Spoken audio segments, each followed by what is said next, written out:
Hi there, it's Allison Graham here, and I am on a mission to help you become a resiliency ninja. All right, serious topic today. We need to talk about what do you do when bad things happen? Because here's the reality. Bad things are going to happen. Bad things have happened in your life. It is called life. Not every day can be rosy, because if every day were rosy, we would not appreciate the rosy days. So we need to make a decision. That's the first thing that matters. All the tools and tactics I can help you. I can tell you how to reduce stress and how to, my framework for forgiveness and the stay strong formula and dealing with, your army of allies and the people in your life. But none of it matters unless you do this one thing first. And that is choose, are you going to be a victim or are you going to become a resiliency ninja? Okay, so let's talk about what it's like to go to victimhood. Victimhood is essentially the bad things in your life end up becoming your identity. You can think of nothing else. It overclouds everything else. So one thing is awful, and then everything is awful. That doesn't help you. Now that would be victimish. So what else would be there? You don't want a solution. You just want to wallow.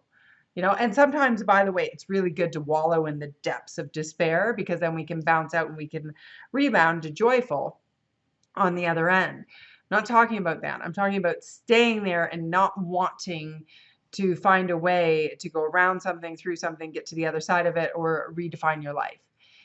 Which we talk about in the Resiliency Ninja monthly training program on how to do that. But the thing is, if you don't make a choice that you want to be resilient and succeed no matter what is blowing at you, then none of it matters.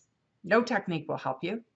And here's the thing. So I remember very clearly in the doctor's office in Toronto at the hospital, and he was saying to me, Allison, you need to slow down your life. You need to reevaluate what you expect, what your expectations. You're not going to be able to work full time. You just need to accept it. And we have to look at, like, do you go on disability? What are the options here? And it was in that moment that I could have gone down the path. Could have said, sure, sure. What do you got for me? How can I have my entire life revolve around this horrific pain in my in my body? But instead, I said, nope, not going to happen. Although it was more like, I'm not gonna give up. I was bawling my eyes out and probably could have used a paper bag, but it was hyperventilating. But that's the difference. It doesn't make me stronger or not strong or anything else. It was just in that moment I made a choice. And no matter what you are facing, whether it's, somebody you love desperately has died, which is just, oh God, gut-wrenching and awful and hard, and I get it. But they want you to go on. They want you to continue to live your life. So we got to go through the steps of grieving, figure out what works for you, but we got to choose to become resilient. Maybe you lost your job. Maybe financially you're in dire straits.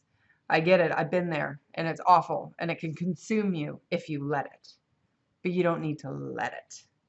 So that's my thinking first. So the first thing you got to do when something bad happens is pause, say, all right, I got a choice. Am I going to be a victim and let this define me, or am I going to become a resiliency ninja? I hope you choose.